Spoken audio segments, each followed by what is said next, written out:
kemarin Bang Rasman sempat menggelar sesi wawancara via Zoom nih.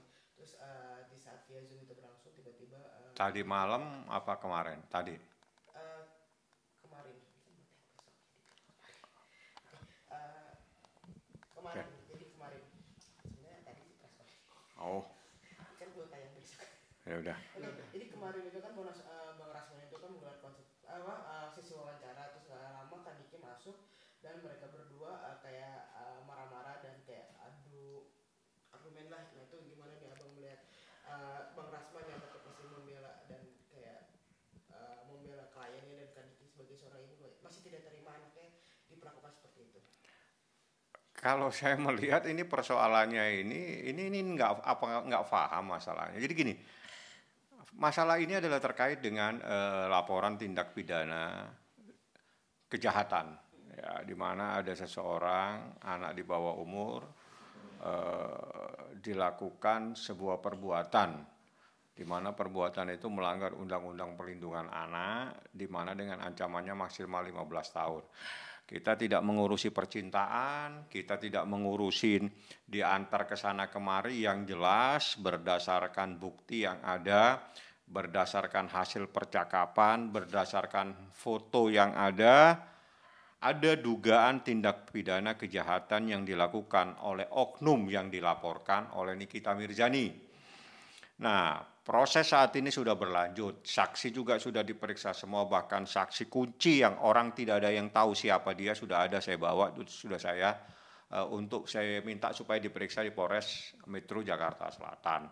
Jadi kalau saya fokus pada persoalan, kalau saya menangani, mendampingi Niki, menyiapkan semuanya dari awal proses ini, saya yang menyiapkan. Karena awal sekali Niki telepon saya, ini Loli bang, iya itu anakmu sama juga dengan anak saya karena dia dari kecil dengan saya. Jadi saya yang menyiapkan semua proses ini, saya yang juga menyuruh membuat laporan dengan pasal-pasal dugaan tindak pidana kejahatan terhadap anak di bawah umur. Saya tidak akan beritahu pasalnya karena itu menjadi urusan kepolisian. Yang jelas laporannya dugaan tindak pidana terkait dengan kejahatan terhadap anak di bawah umur, seperti itu. Oh tapi kan melihat Kaniki sendiri yang bilang kalau Bang Rasman ini kayak membahas hal-hal lain masalah yang akan ada artis senior yang bilang untuk menikahkan gitu. Padahal Kaniki sempat ngomong juga tadi ini anak masih 16 tahun nggak perlu cinta-cintaan gitu dan bilang Bang Rasman itu nggak fokus dengan kasus yang ada gitu. Tapi Bang Rasman juga tetap berdalih kalau dia tetap fokus dan dia mencari bukti-bukti yang ada. Nah itu seperti apa? Kalau saya begini, ini kita berlogika ya. Kalau memang tidak ada sesuatu, kenapa harus sibuk untuk membantah, sibuk meminta supaya dikawinkan? Wah, ada apa? Itu kan sebuah pengakuan. Tanpa dia sadari, itu dia telah mengakui bahwa ada sesuatu terjadi. Sehingga harus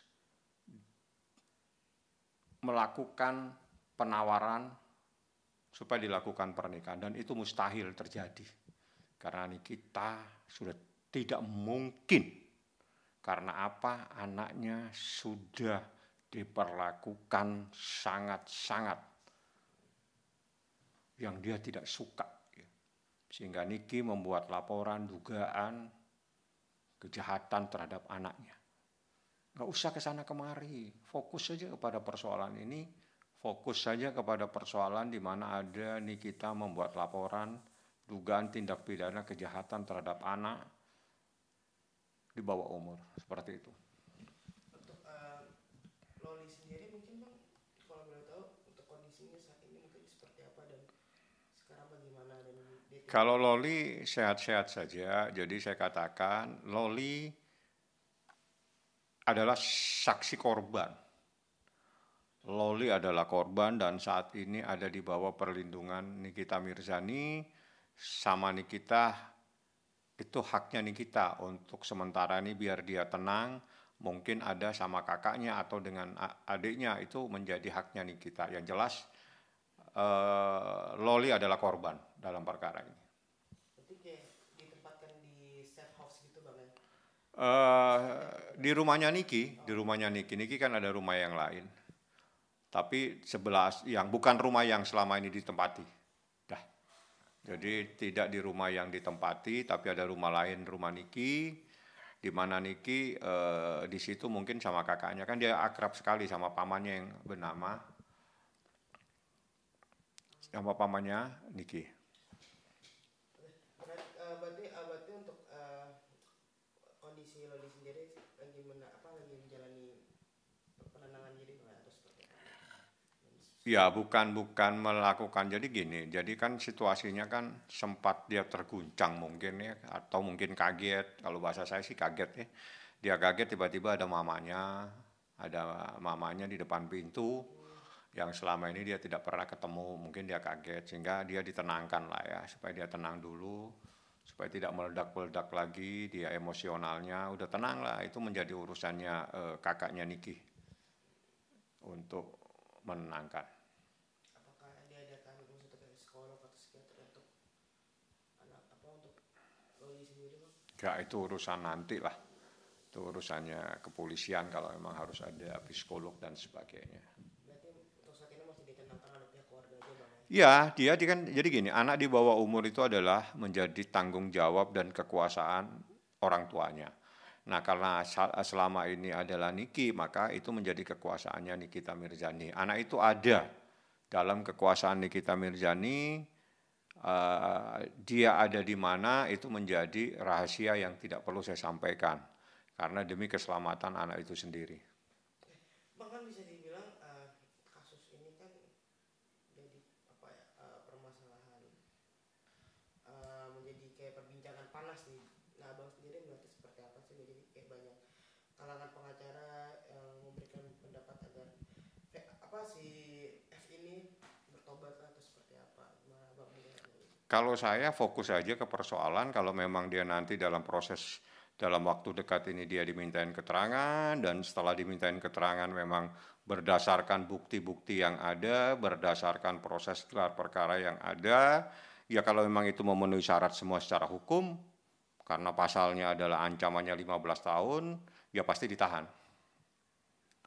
Perkara dengan ancaman di atas 4 tahun, di atas 5 tahun itu pasti ditahan.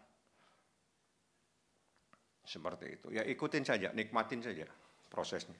Tapi melihat kalau dari pihak sana tuh kayak berbelit-belit ya sih Bang, maksudnya kayak mereka masih kayak berusaha untuk melindungi maksudnya kayak berusaha buat kayak membuat baik diri mereka atau gimana gitu Bang. Nggak berpengaruh buat saya, karena saya kan fokusnya di hukum, fokus saya adalah bukti, fokus saya adalah saksi. Jadi mau apa saja saya nggak pusing. Bahkan kemarin saya katakan, jadi menurut hukum acara pidana, proses-proses pembuktian berdasarkan alat-alat bukti itu kan ada urutannya masing-masing.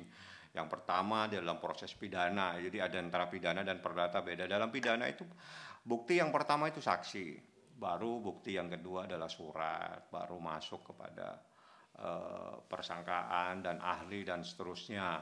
Nah, seseorang yang dilaporkan, jadi saya berbicara secara umum menurut hukum ya, orang yang dilaporkan menurut KUHP atau terlapor atau nanti kalau sampai meningkat tersangka, terdakwa, itu jangan lagi membantah, diem boleh. Dibolehkan, nanti dibuatkan berita acara. Kalau saya menolak untuk diperiksa, saya mau diam, ya diam, dibuatkan berita acara. Karena itu hak. Itu hak. Artinya hak dia untuk membantah, hak untuk membela diri dengan cara bagaimana. Dia bantah, suruh bantah saja. Karena penyidik itu orang-orang yang pintar-pintar semua. Jadi orang yang pintar. Jadi dia itu fokusnya bukan tidak berharap dan tidak fokus kepada keterangan orang yang menjadi dilaporkan. Jadi mereka akan mengumpulkan bukti dari sisi lain. Itu karena itu memang sistemnya adalah pembuktian secara negatif.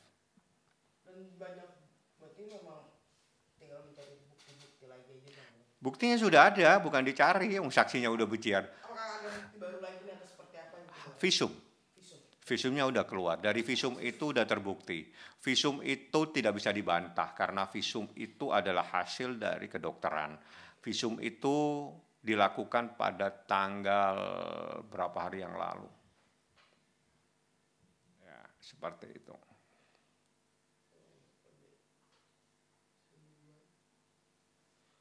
Visum udah 3 hari berarti? Ya. Oh, sudah keluar hasil. Sudah. Kalau mau hasilnya saya nggak boleh tahu, tidak boleh menyampaikan karena di dalam proses hukum visum itu adalah pro justisia, menjadi haknya penyidik. Jadi itu tanyakan ke penyidiknya saja. Berarti bukti-bukti itu sudah lengkap Bang ya?